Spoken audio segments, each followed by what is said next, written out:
ماشاء اللہ جزاکم اللہ خیر و احسن الجزاء۔ حضرات اس طرح سے طلبہ کا پروگرام اب یہ ختم ہوا۔ اب علماء کرام کے بیانات اور مہمانان خصوصی کے تأثرات کے بعد صدارتی کلمات ہوں گے، تقسیم انعامات کے بعد پھر اذان دی جائے گی اور انشاءاللہ یہیں پر ہم لوگ نماز ادا کریں گے۔ میں تأثرات کے لیے اپنے سب سے پہلے مہمان فضیلت ڈاکٹر محمد سراج اللہ تیمی حفظہ اللہ کو اس شعر کے ساتھ دعوت دوں گا کہ اہل محفل منتظر ہیں دیر سے عالی وقار، اہل محفل منتظر ہیں دیر سے عالی وقار، آپ کے پند و نصائح کا انہیں انتظار۔ ہم شیخ سے بڑے ہی ادب و احترام کے ساتھ گزارش کریں گے کہ آپ ڈائس پر تشریف لائیں اور اپنے مواعظ حسنہ سے ہم سب کو مستفید فرمائیں۔ فلیتفضل مشکورا، جزاکم اللہ خیرا۔ السلام علیکم ورحمۃ اللہ وبرکاتہ۔ الحمد للہ رب العالمین والصلاة والسلام على اشرف المرسلین وعلى آلہ وصحبہ اجمعین، اما بعد فاعوذ باللہ من الشیطان الرجیم، بسم اللہ الرحمن الرحیم، اقرأ باسم ربك الذي خلق خلق الإنسان من علق اقرأ وربك الأكرم الذي علم بالقلم۔ وقال تعالى في موضع آخر قل هل يستوي الذين يعلمون والذين لا يعلمون۔ وقال رسول الله صلى الله عليه وسلم طلب العلم فريضة على كل مسلم۔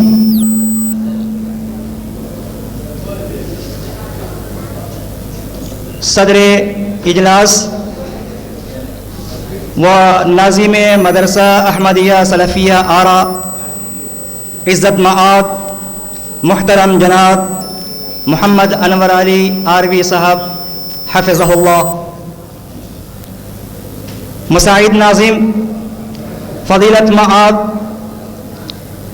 جناب محبوب الحسن آروی صاحب حفظہ اللہ، ناظم اجلاس فضیلت الشیخ کمال الدین الفیضی حفظہ اللہ، مدرسہ کے سینئر استاذ فضیلت الشیخ محمد انور حسین السلفی حفظہ اللہ،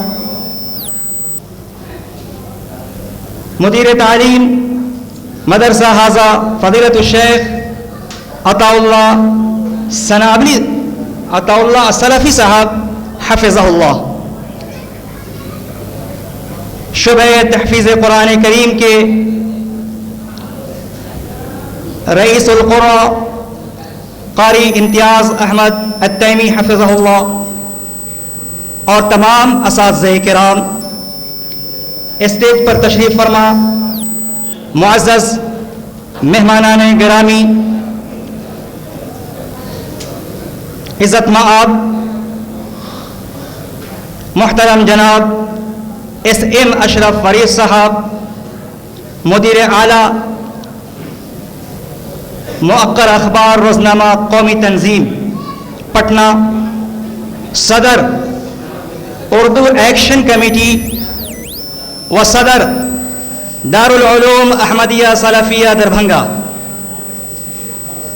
فضیلت الشیخ عبد البدی مجاہد اصلاحی صاحب حفظہ اللہ، اور تمام معزز سامعین، عزیز طلبہ،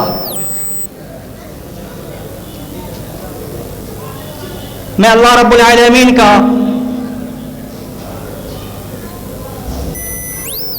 سب سے پہلے شکریہ ادا کرتا ہوں، شکر بجا لاتا ہوں کہ اس اللہ رب العالمین نے مجھے اتنے عظیم الشان اجلاس میں شرکت کا موقع دیا۔ بعدہ مدرسہ احمدیہ سلفیہ آرا کے تمام ذمہ داران کا بھی میں شکریہ ادا کرتا ہوں جنہوں نے میری عزت افزائی کی اور مجھے یہ موقع فراہم کیا. فجزاہم اللہ احسن الجزا.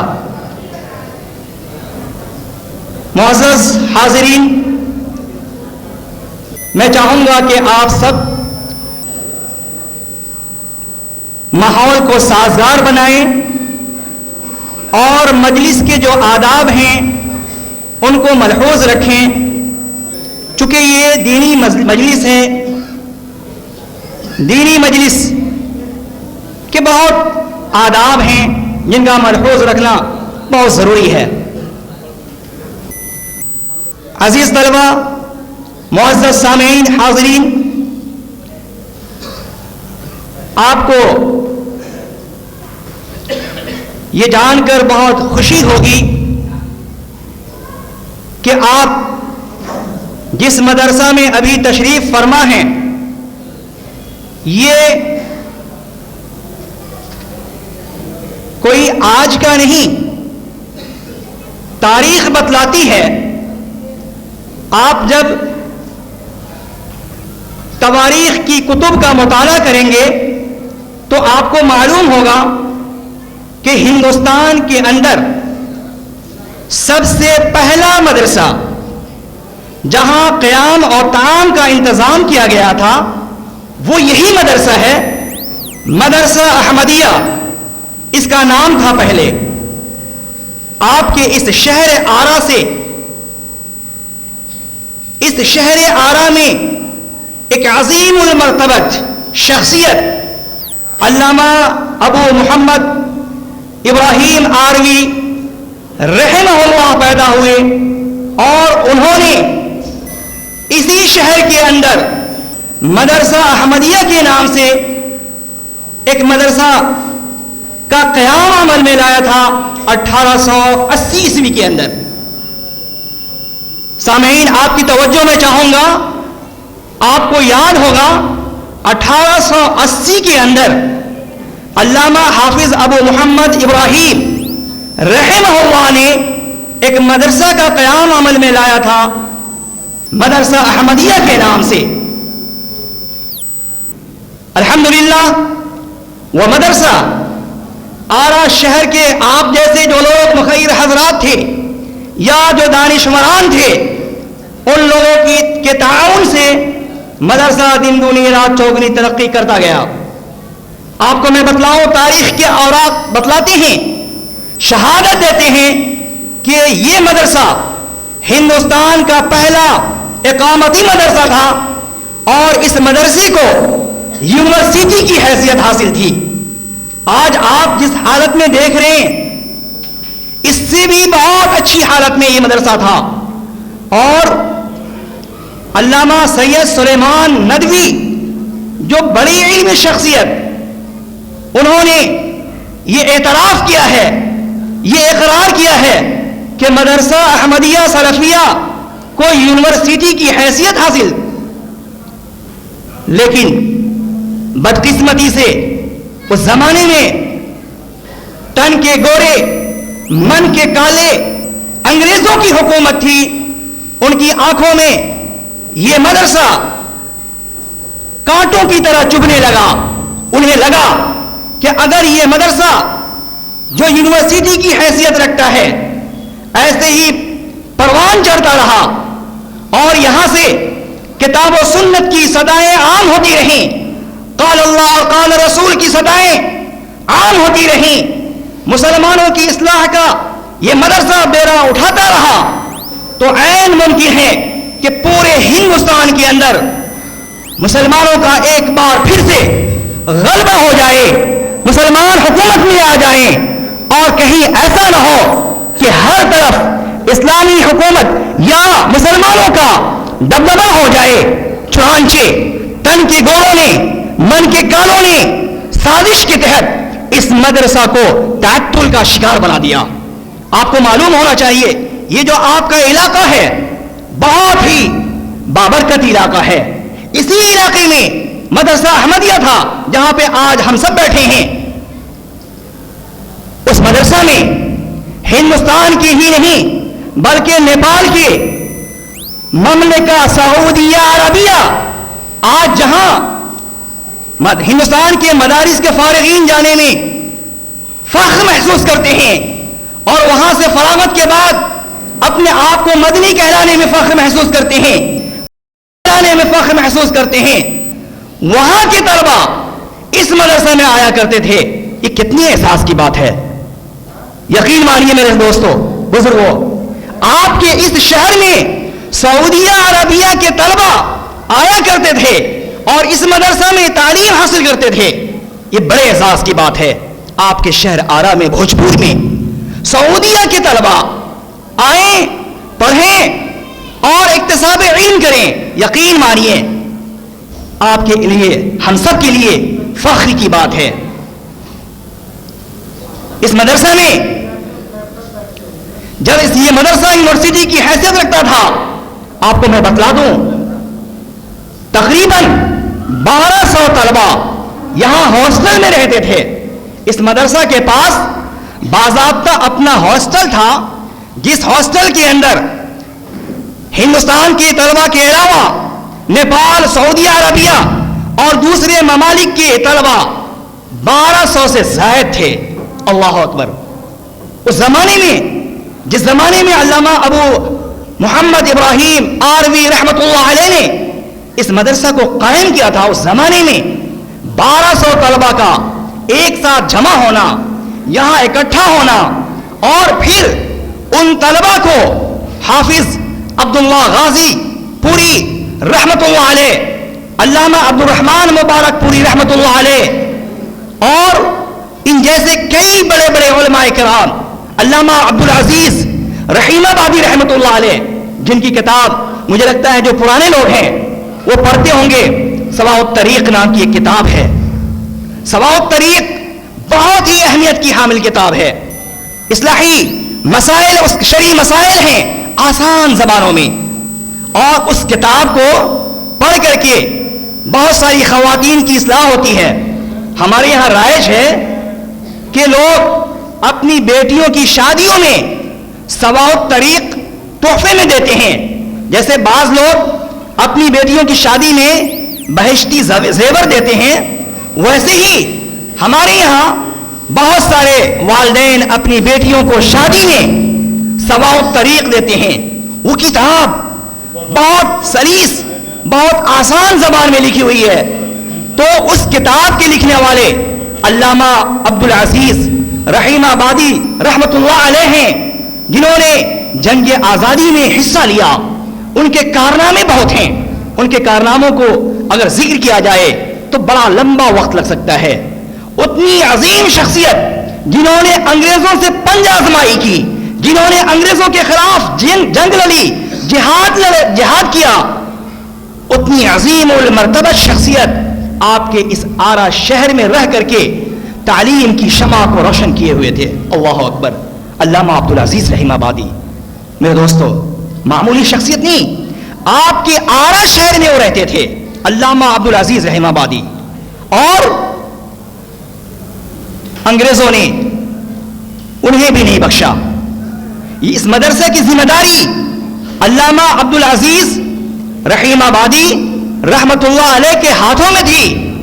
آج جیسے مدرسہ احمدیہ سلفیہ کی ذمہ داری ہمارے فعال سرگرم ناظم اعلیٰ محترم جناب محمد انور علی آروی حافظ اللہ کے ہاتھوں میں ہے، اسی طریقے سے اس زمانے میں علامہ عبدالعزیز رحیم آبادی رحمت اللہ علیہ کے ہاتھوں میں اس مدرسے کی ذمہ داری تھی.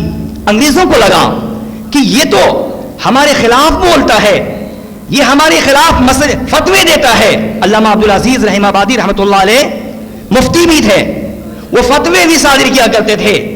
اور جب جہاد کا فتویٰ صادر ہوا تھا اس میں انہوں نے بہت ہی اہم کردار ادا کیا تھا. انگریزوں کو لگا کہ عبدالعزیز کو مدرسہ سے نکالو اور یہاں کے حالات کو بگاڑ دو. چنانچہ ایسا ہی ہوا. آرا شہر کے حالات خراب ہو گئے، یہاں کا ماحول خراب ہو گیا، اور علامہ عبدالعزیز رحیم آبادی رحمت اللہ علیہ کو ایسا اندازہ ہوا کہ اب شاید آرا شہر میں ہمارا رہنا مناسب نہیں ہے. تو انہوں نے اسی مدرسہ کو دربھنگہ منتقل کر دیا. جہاں آج دارالعلوم احمدیہ کے نام سے ایک بڑا ادارہ ہے جس کے صدر الحمدللہ ہمارے درمیان موجود ہیں، ڈاکٹر قومی تنظیم کے چیف ایڈیٹر محترم جناب ایس ایم اشرف فرید صاحب دارالعلوم احمدیہ سلفیہ کے صدر ہیں۔ تو یہ سرزمین ہے جس سرزمین پر مدرسہ احمدیہ کو قائم کیا گیا تھا، جو اتفاق سے تعطل کا شکار ہو گیا، کئی سالوں تک تعطل کا شکار رہا۔ پھر 1977 یا 78 کے اندر غالباً محترم جناب ضیاء الحسن آروی صاحب جو آج اتفاق سے ہمارے درمیان موجود نہیں ہیں، اللہ تعالیٰ ان کی کاوشوں کو، اللہ تعالیٰ ان کی محنتوں کو شرف قبولیت بخشے اور ان کی نجات کا ذریعہ بنائیں۔ میں یہاں موجود تھا، مجھے بھی یہ اتفاق حاصل ہے یا یہ شرف حاصل ہے اس مدرسے میں فریضہ درس و تدریس انجام دینے کا۔ میں نے بھی یہاں پڑھایا ہے۔ تو اس زمانے میں محترم جناب ضیاء الحسن آروی رحمت اللہ علیہ تھے، انہوں نے بھی اس مدرسے کے لیے بڑی قربانیاں دیں اور 1978 کے اندر غالباً انہوں نے اس مدرسہ کی نشأت ثانیہ کی اور پھر اپنے ساتھ اپنے معتمد خاص محترم جناب محمد انور علی آروی حفظہ اللہ کو رکھا۔ آپ حفظہ اللہ یعنی محترم جناب محمد انور علی آروی حفظہ اللہ جناب محترم ضیاء الحسن آروی کے شانہ بشانہ رہے، سایہ بن کر کے رہے، جس کا نتیجہ ہے کہ آج یہ مدرسہ الحمدللہ اس عالیشان عمارت کی شکل میں ہمارے سامنے ہیں۔ آج بھی میں سمجھتا ہوں اس مدرسہ میں بہار کے مختلف شہروں سے، مختلف علاقوں سے، مختلف حصوں سے طالبان علوم نبوت ہمارے درمیان ہیں، موجود ہیں اور ان کو بڑے قابل اساتذہ کرام فریضہ درس و تدریس انجام دے رہے ہیں اور ان کو زیور تعلیم سے مزین کر رہے ہیں، آراستہ اور پیراستہ کر رہے ہیں۔ یہ طلبہ میں جو دور دراز سے تشریف لائے ہیں ان کی توجہ چاہوں گا اور ان کو بتلانا چاہوں گا کہ یہ طلبہ ہمارے درمیان جو آج موجود ہیں، ہم ان کی قدر کریں۔ ہوتا کیا ہے، بہت سارے لوگوں کا یہ ذہن بنا ہوا ہوتا ہے کہ مدرسہ میں پڑھنے والا طلبہ کیا کرے گا زندگی میں، یہ ہماری مینٹلٹی ہے، یہ ہماری ذہنیت ہے۔ بہت سارے گارجین یہ کہتے ہیں کہ بھائی مدرسہ میں پڑھ لکھ کر کیا کرو گے، ارے مولوی صاحب بن جاؤ گے، رسید لوگے، چندہ کرو گے، اس کے علاوہ کیا کرو گے، ارے زیادہ سے زیادہ کسی مدرسے میں 5,000 7,000 روپے کماؤ گے، لگ جاؤ گے 5,000 7,000 ملیں گے، یا اس سے بھی زیادہ کیا ہوگا، کسی مسجد میں لگ جاؤ گے 5,000 7,000 روپے امامت اور خطابت کرو گے۔ کتنا کمتر کر ڈالنا چاہتا ہے میرے ساتھیوں، میرے دوستوں، بزرگوں۔ یقین مانیے یہی طالبان علوم نبوت ہیں۔ جب یہ بڑا ہوں گے تو آپ جب ضرورت مند ہوں گے، ہمارے گھروں میں جب لاش پڑی ہوگی نا تو جنازہ کے لیے ہم ان کو تلاشیں گے۔ جب ہمارے گھر میں لاش پڑی ہوگی ہمیں ان طالبان علوم نبوت کی ضرورت پڑے گی، ہمیں علماء کرام کی ضرورت پڑے گی، جن علماء کرام کو ہم گردن گردانتے ہیں، کمتر گردانتے ہیں، یا جنہیں ہم یہ کہتے ہیں کہ یہ مولوی ہے کیا کرے گا، انہی کی ضرورت پڑتی ہے۔ اور پھر جب تک وہ آ نہیں جاتے ہیں جنازہ کی نماز ادا نہیں کی جاتی ہے، نکاح خوانی کے لیے انہی طالبان علوم نبوت کی ضرورت پڑتی ہے، علماء کرام کی ضرورت پڑتی ہے۔ ہم علماء کرام کی عزت کریں، ہم ان کا احترام کریں، ہم طالبان علوم نبوت کا بھی احترام کریں۔ ہم اگر احترام نہیں کریں گے تو جو دوسری اقوام ہیں وہ ہمارے علماء کی اور ہمارے طلبہ کی عزت کیسے کریں گی؟ آج آپ کو معلوم ہوگا ایک حجاب کے واقعہ نے پوری دنیا کے اندر ہنگامہ مچا دیا، لوگوں نے کمتر گردانا حجاب، کیسے حجاب میں پہنایا جا سکتا ہے، لیکن اس ایک شریعت کے مسئلے نے باغیرت مسکان کو اتنا فعال بنایا کہ آج وہ مسئلہ عالمی سطح کا بن گیا۔ میرے ساتھیوں، میرے بزرگوں، دوستوں، ہم لوگ طلبہ کی عزت کریں اور علماء کی بھی عزت کریں۔ دوسری چیز میں طالبان علوم نبوت سے بھی کہنا چاہوں گا کہ عزیز طلبہ، آپ جس سماج میں ہیں، ہم لوگ جس سماج اور معاشرے میں ہیں، وہاں بہت ساری پریشانیاں آئیں گی، کٹھنائیاں آئیں گی، آپ کے ساتھ روڑے اٹکائے جائیں گے، آپ کو شیطان بہکائے گا، آپ کے دماغ میں یہ وسوسے آئیں گے کہ کیا کرو گے پڑھ لکھ کر مدرسہ میں؟ ارے دلی جاؤ گے، بامبے جاؤ گے، بڑے شہروں میں جاؤ گے تو پیسے کماؤ گے، فیکٹری میں جاؤ گے، کارخانوں میں جاؤ گے تو پیسے کماؤ گے، یونیورسٹی کالج میں پڑھو گے تو پروفیسر اور ڈاکٹر انجینئر بنو گے۔ یہ سب خیالات ابھی ہمارے دل دماغ میں عزیز طلبہ نہیں آنے چاہیے۔ آپ کا ذہن ابھی سادہ ہے، آپ قرآن کریم حفظ کیجیے، آپ علوم شریعہ کو حاصل کیجیے۔ آپ کی دنیا محتاج ہے، جب تک آپ نہیں جائیں گے ان کے درمیان ان کے مسئلے کا کوئی حل نہیں ہو سکتا۔ آپ خود بھی اپنے آپ کو سمجھیے، اللہ تعالیٰ نے آپ کو چنا ہے علوم دینیا کے حصول کے لیے۔ یہ احساس کی بات ہے، یہ افتخار کی بات ہے، آپ کو خوش ہونا چاہیے۔